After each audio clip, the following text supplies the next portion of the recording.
sanidad financiera. Y si nosotros ya hemos logrado nuestra sanidad financiera, lo siguiente que necesitamos es entender que las riquezas vienen de Dios. Eso es lo que la Biblia dice.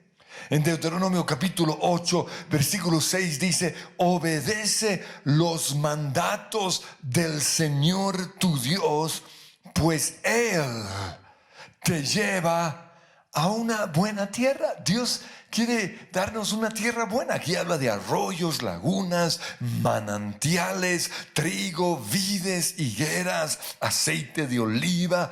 Es una tierra, dice el versículo 9, donde abunda el alimento y no falta nada.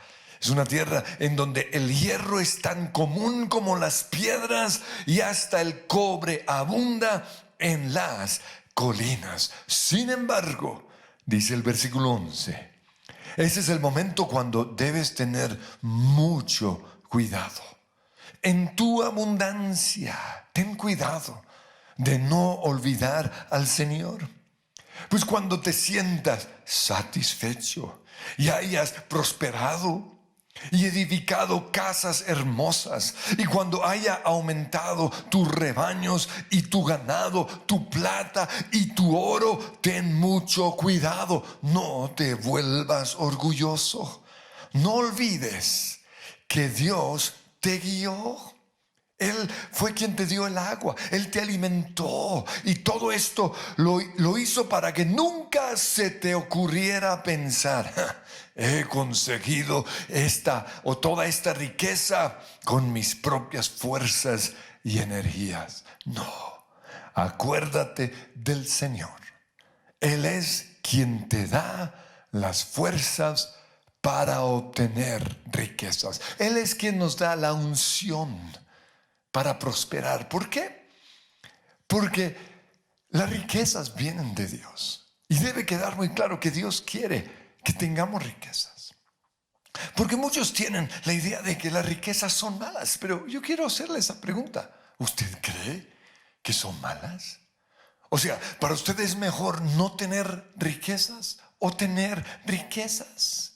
¿Qué es mejor, ser rico o ser pobre?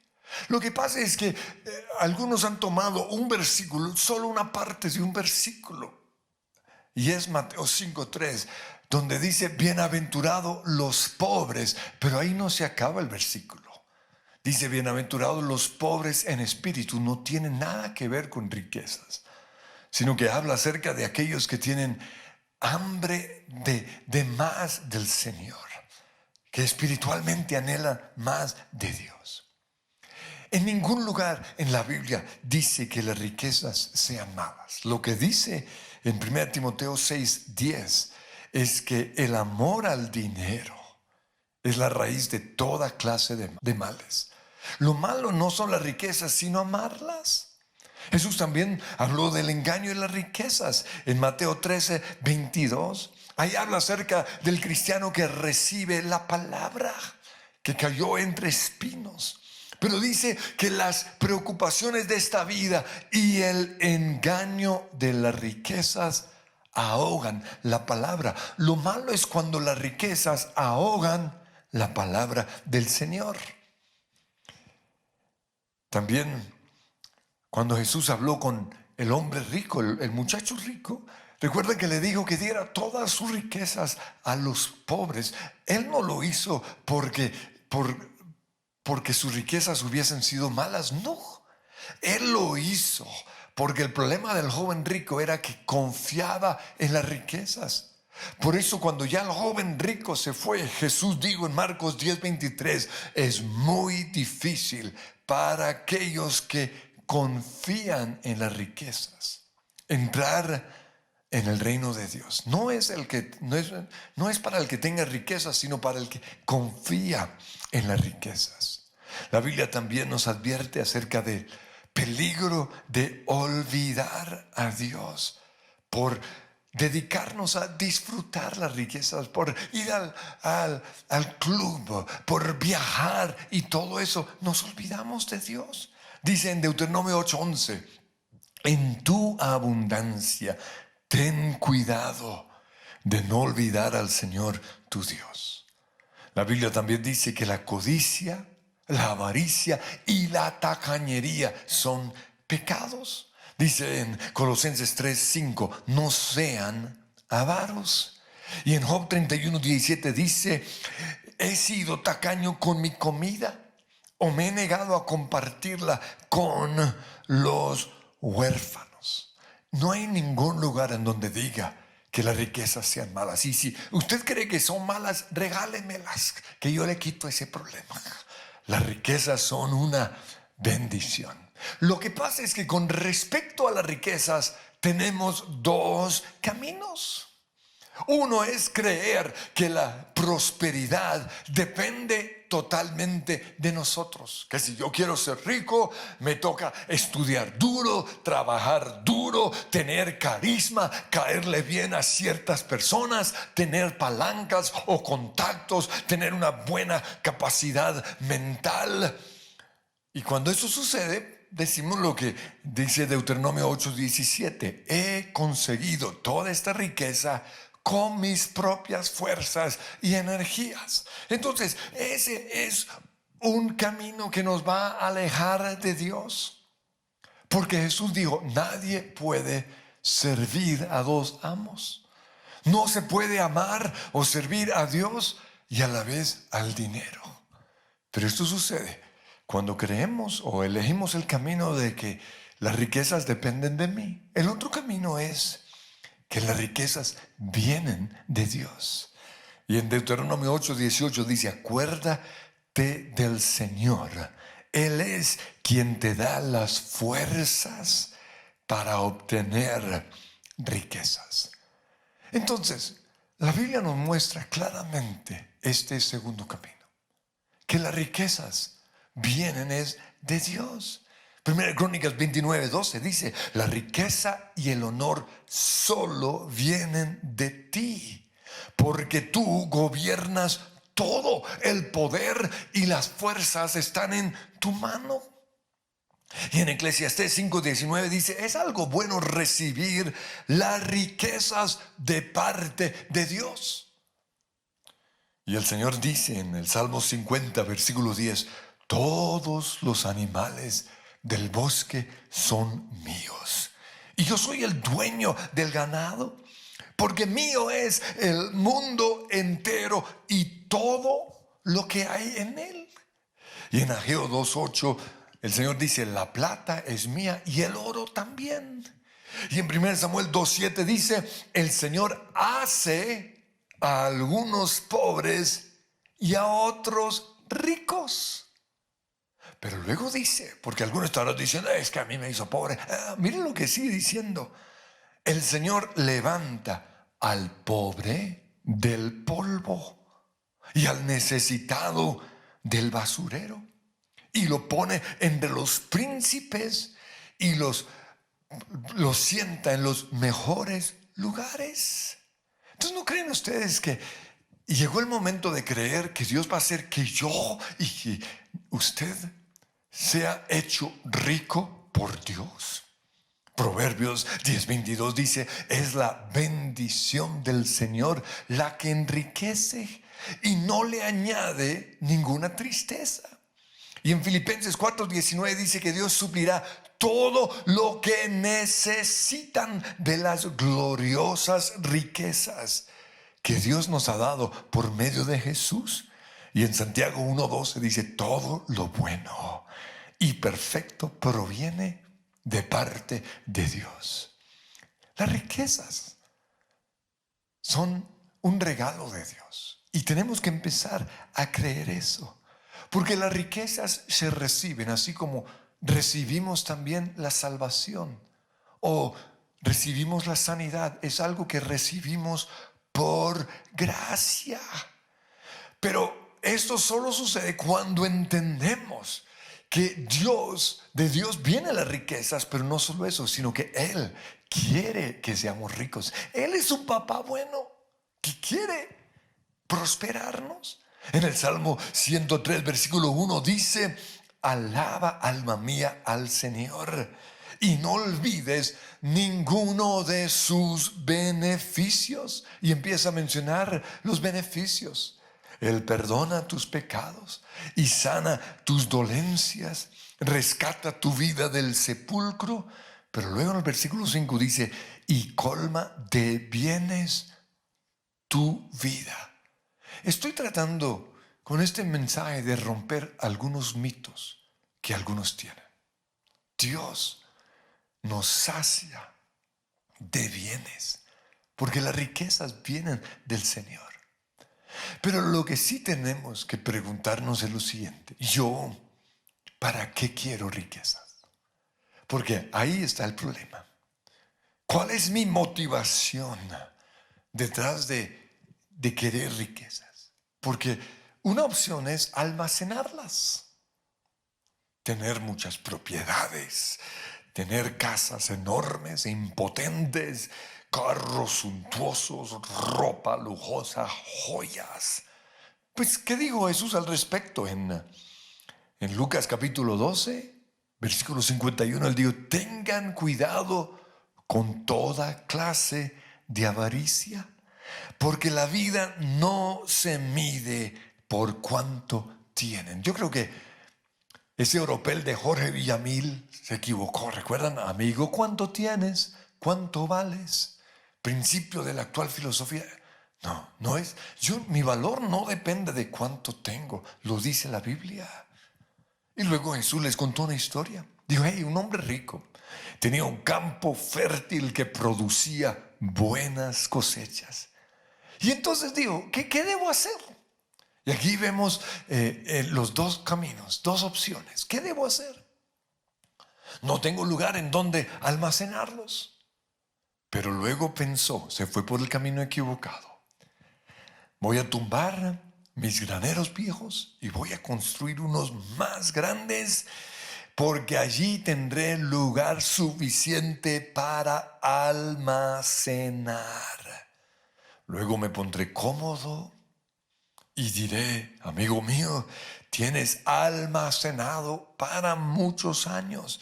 Relájate, come, bebe y diviértete. Pero Dios le dijo, necio, vas a morir esta misma noche. ¿Y quién se quedará con todo aquello por lo cual has trabajado? Y luego Jesús dice, así es la persona que almacena riquezas terrenales aquí en la tierra, fincas, ganado, carteras, carros, motos, pero no es rico en su relación con Dios. Entonces ese es un camino, almacenar las riquezas. Pero el otro camino es tener riquezas para establecer el reino de Dios. No solo queremos establecer el reino de Dios en Bogotá. Estamos mirando a Medellín, Cali, Barranquilla, Armenia, Bucaramanga y otras naciones del mundo.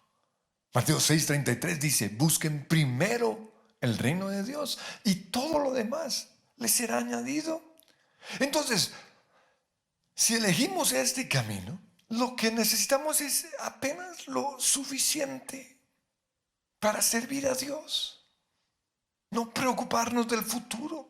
Tener una casa en donde vivir para descansar y recuperar las fuerzas. Tener algunas comodidades para que podamos tener una buena salud y las fuerzas necesarias para predicar el evangelio, para mostrar el amor de Dios a las personas, para discipular a nuestras ovejitas, para sanarlas. Tener suficiente dinero para darle a los necesitados, pero también para darle a la iglesia, para que el reino de Dios siga extendiéndose. Ser un testimonio para el mundo de que Dios provee y cuida bien a sus hijos. Eso es lo que necesitamos, estar contentos. Pero que nuestra prioridad sea el reino de Dios. Lo ilustro con Jesús, porque esa fue la forma en que Jesús vivió. Así como la nación de en sus años de abundancia y prosperidad, se olvidó de Dios. Lo mismo hoy le ha pasado a muchos cristianos. Y aún más triste todavía, muchos predicadores. En su abundancia se olvidaron de Dios. O más bien, su afán por enriquecerse los llevó a desviarse de la fe. Y eso terminó en malos negocios. Y terminaron siendo una vergüenza para el reino de Dios. Y esto ha afectado a muchos. Y es lo que dice 1 Timoteo 6:9. Los que quieren enriquecerse caen en la tentación y se vuelven esclavos de muchos afanes, de muchos deseos. Porque el amor al dinero es la raíz de todos los males. Por codiciarlo, algunos cristianos, incluyendo predicadores, hombres de Dios, se desviaron de la fe. Y esto ha causado muchísimos sinsabores. Por eso nuestro modelo no debe ser los hombres de Dios. Nuestro modelo a seguir debe ser Jesús. Por eso quiero compartirles qué fue lo que Él hizo. En primer lugar, Jesús se hizo pobre, pero nunca le faltó nada. Jesús, siendo Dios, antes de venir a la tierra, Él hubiera podido elegir nacer en una casa de ricos, pero no, eligió una familia humilde. ¿Por qué? La razón es porque Él quería entender la vida de un pobre para ayudarlos, para acompañarlos en su pobreza, para sacarlos de allí. Miren lo que dice 2 Corintios 8:9. Ya conocen la gracia de nuestro Señor Jesucristo, que aunque era rico, no, Él es Dios. Es el dueño del oro y de toda la plata, ya leímos eso. Pero por causa de ustedes, por causa de mí, se hizo pobre, para que mediante su pobreza nosotros podamos llegar a ser ricos. Jesús, siendo Dios y siendo Rey, se bajó al nivel de nosotros los seres humanos. Nació en un hogar pobre, pero no solo eso. La Biblia también dice, se hizo un siervo. Entender lo que es ser un siervo, un esclavo, un obrero, una niña del servicio, alguien que tiene una persona mandoneándole todo el tiempo. Es lo que dice Filipenses 2:6. Aunque era Dios, renunció a sus privilegios divinos, adoptó la humilde posición de un esclavo. La Biblia nos muestra que Jesús nació en un pesebre.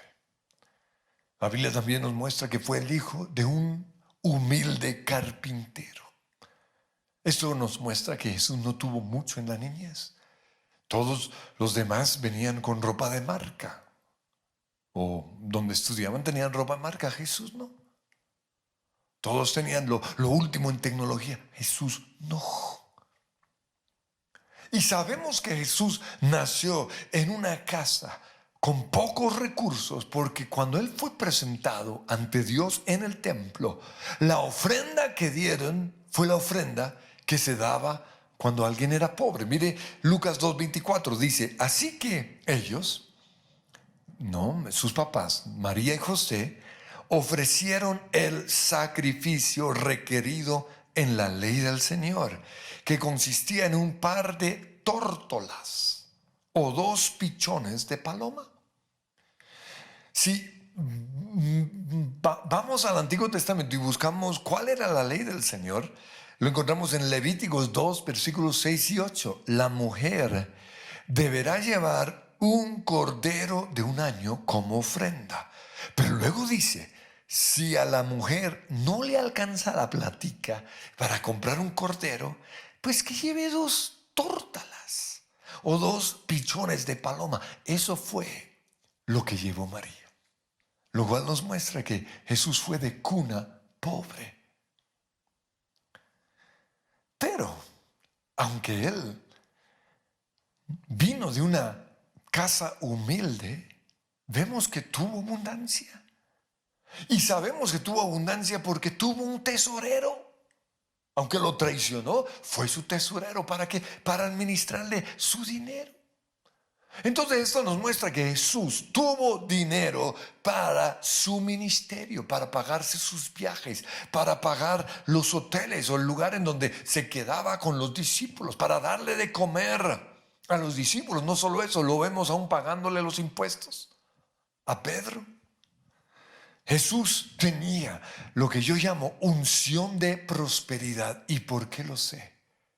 Porque cuando alguien tiene esa unción, los otros quieren invertir en la vida de esa persona. Mire lo que dice Lucas 8, del 2 al 3. Allí menciona a María Magdalena, a Juana, a la esposa de Chuza, administrador de Herodes, a Susana, y dice, y muchas otras mujeres que contribuían con sus propios recursos al sostén de Jesús y de sus discípulos. ¿Por qué? Porque vieron que había abundancia, prosperidad, había una unción de riquezas sobre Jesús y ellos querían ser parte de eso. Pero también la Biblia nos muestra que Jesús le daba a los necesitados. Juan 13:29 dice, como Judas era el tesorero del grupo, algunos pensaron que Jesús le estaba diciendo, porque en un momento dado Jesús le susurró a Judas. Entonces pensaron que él le estaba diciendo que fuera a pagar la comida o que diera algo de dinero a los pobres. Si pensaron eso, eso significa que esto era algo que Jesús hacía. Daba a los necesitados. Pero también la Biblia nos muestra que Jesús se vestía bien. Y lo sabemos porque en Juan 19:23 habla de cómo entre los soldados comenzaron a apostar para ver quién se iba a quedar con la túnica de Jesús, porque era fina, era ropa buena. Entonces, Jesús vestía bien, hablaba bien y se veía bien. Y por eso pudo relacionarse con la clase bien de ese entonces. Por eso lo encontramos reunido con Mateo y con todos sus amigos. También lo encontramos con Zaqueo y sus amigos. Vemos como el centurión romano se sintió bien al lado de Jesús. Los fariseos podían hablarle cara a cara. Herodes mismo quería conocerlo. ¿Por qué? Porque tenía presencia. Entonces Jesús era próspero, pero no parecía traqueto. Él no era lo que hoy se llama un wannabe rich, wannabe. No fingía.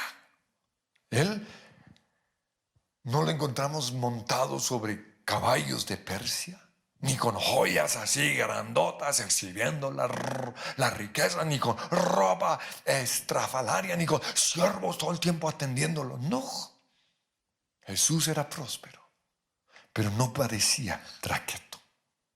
Él tenía apenas lo necesario para vivir bien, para comer bien, para descansar en las noches, para proveerle a sus amigos. Entonces, por eso Jesús es nuestro modelo a seguir.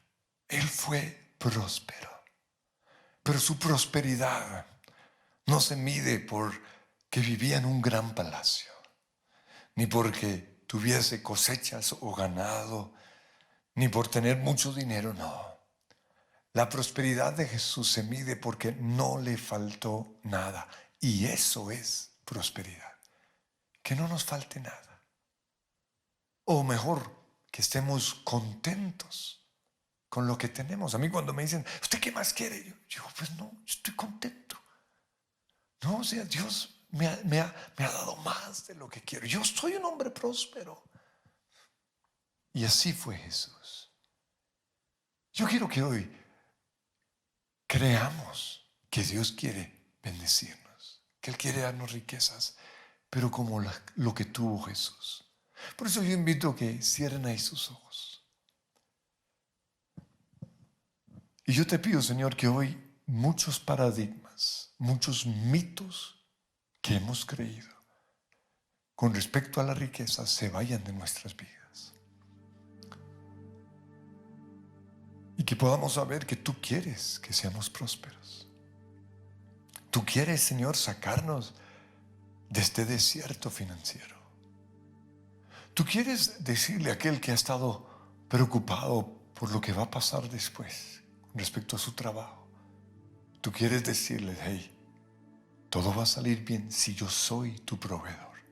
Si tú crees que las riquezas en tu vida vienen de mí. Pero si tú crees que para tener riquezas necesitas vivir en otra nación, o ser de buena familia, o esforzarte, estudiar, tener buenos contactos. Si tú crees que es en tus fuerzas, quizás logres riquezas, pero esas riquezas serán pasajeras.